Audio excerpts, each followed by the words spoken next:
안녕하세요, 도자기입니다. 이번 영상에서는 제가 읽었던 책 중에서 여러분에게 좀 손꼽히게 추천해드리고 싶은 책들을 소개해드리려고 합니다.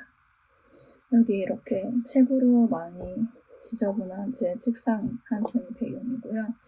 그래서 총 하나, 둘, 셋, 넷, 다섯, 6권을 한번 소개를 해드리도록 하겠습니다. 오늘 첫 번째는 5월의 봄 출판사에서 나온 역사에 관한 글들, 비역사의 조건으로부터 역사의 조건으로입니다. 지은이는 루이 알티세르예요. 그래서 루이 알티세르의 1963년부터 1986년까지 글들이 모아져 있는 책인데, 이 책은 서울국제도서관에서 5월의 봄 출판사의 부스에서 발견을 했고요. 문학사에 관한 대화, 역사에 관한 보충 노트, 발상에 관하여, 마르크스와 역사에 관하여, 역사에 관하여 등등이 나와 있습니다. 이 중에서 제일 제가 재미있게 읽었던 글은 바로 문학사에 관한 대화였습니다. 이 글이 너무 좋아서 거기 있는 편집자분이었나? 5월에 보면 직원분들도 제가 이 책을 사니까 이 책의 첫 번째 실린 문학사에 대한 대화가 정말 좋다고 이렇게 추천을 해주셨어요. 그래서 이 책을 재밌게 읽었습니다.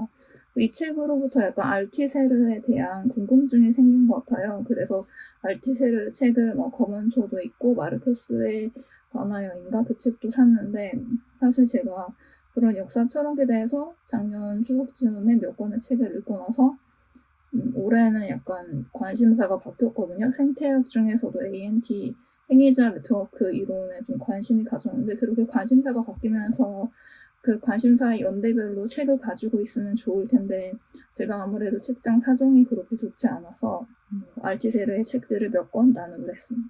그 다음에는 제가 진짜 좋아하는 책입니다. 지그프리트 크라카우어의 역사 끝에서 두 번째 세계입니다. 이 책은 처음에 사고 나서 읽으려고 노력을 했는데 잘 안 읽히는 거예요. 다시 이게 역사 끝에서 두 번째 세계라는 이 제목이 자꾸 왔다 갔다 머릿속에서 하는 거예요. 그래서 또 읽고 싶어서 그때는 다 읽었습니다.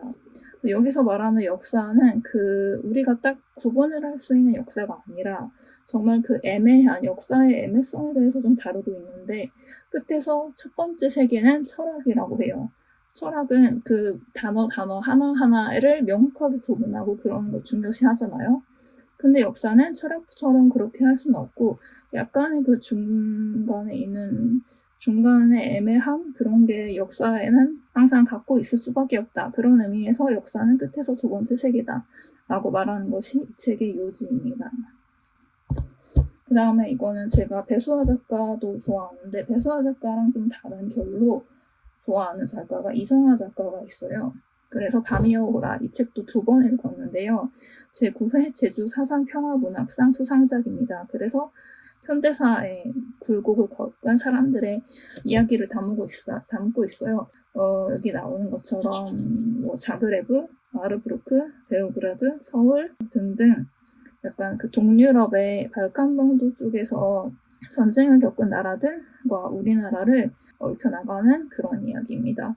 그래서 이 책의 그 씁쓸한 감정들, 그리고 역사의 굴곡에서 피해를 입었지만 그럼에도 어떻게든 살아나가야 되겠죠. 그래서 어떻게든 살아나가는 사람들의 이야기가 정말 마음에 와닿아서 이 책을 읽고 나서 이성아 작가의 또 다른 책을 샀어요.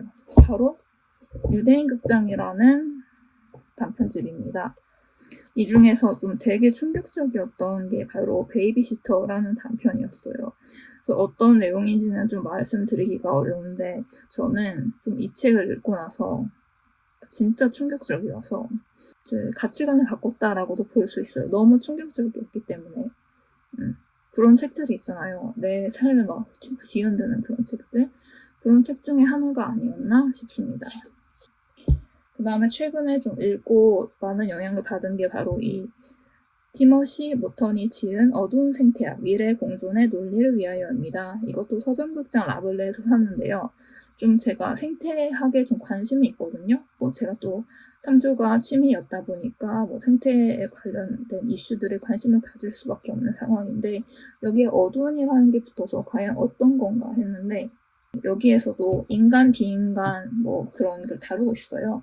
그래서 제가 최근에 관심이 있는 ANT 행위자 네트워크 이론이 인간 행위자와 비인간 행위자를 동등하게 두고 그 인간 행위자와 비인간 행위자가 서로 교류하면서 네트워크를 만들어 나가는 과정에 대해서 말하고 있는 건데, 이 어두운 생태학은 거기에서 좀 한 걸음 더 나아가서 좀 더 이야기를 하고 있어요. 그래서 좀 여러 가지 생각을 많이 하게 되고 좀 가치관도 많이 뒤흔드는 그런 책이기도 하고, 그래서 저도 여기에서 좀 이런 비인간 이슈에 대해서 좀 더 자세히 알게 되어서 그 뒤로는 행위자 네트워크에 관한 책이나 논문들을 지금 잔뜩 사서 읽을 예정입니다.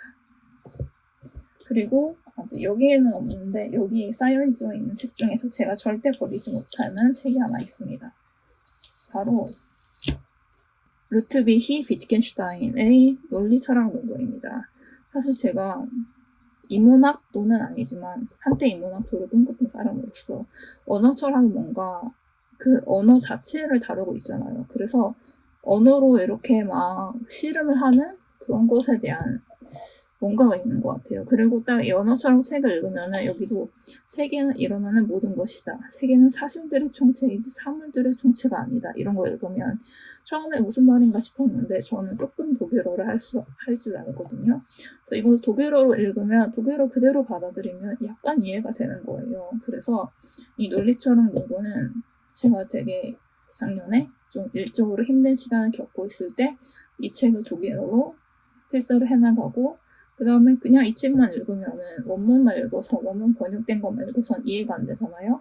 그래서 해제도 사고 그랬는데 이 논리철학 논문은 아마도 제가 얇게도 하고 그래서 버릴 수 없는 책이 된 것 같습니다. 그 다음에는 이 책은 추천드립니다. 모든 논문을 처음 쓰는 분들을 향해서 추천드리는 움베르토 에코의 논문 잘 쓰는 방법.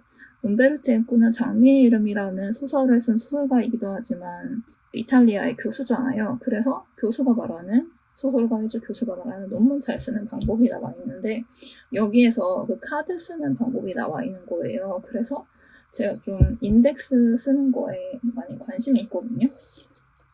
이런 인덱스 카드 쓰는 거에 관심이 있어서 여기도 좀 시도를 잠깐 했었는데 이렇게 이런 카드가 있잖아요. 여기에다가 제가 한때 잠깐 수능 특강 생명과학을 공부할 때 이런 식으로 해서 좀 보려고 했었는데 이런 식으로 이것보다는 좀 더 카드가 커야 될 것 같아요. 그래서 A5 사이즈의 인덱스 카드가 넘기는 게 있더라고요.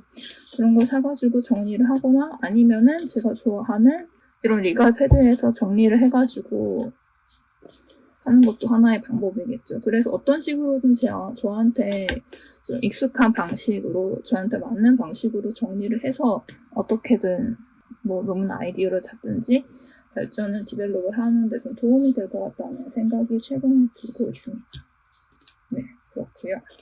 그래서 이번 영상은 여기까지고요. 그래서 이번 영상도 봐주셔서 감사드리고 다음 영상에서는 또 다른 책 이야기로 찾아뵙도록 하겠습니다. 감사합니다.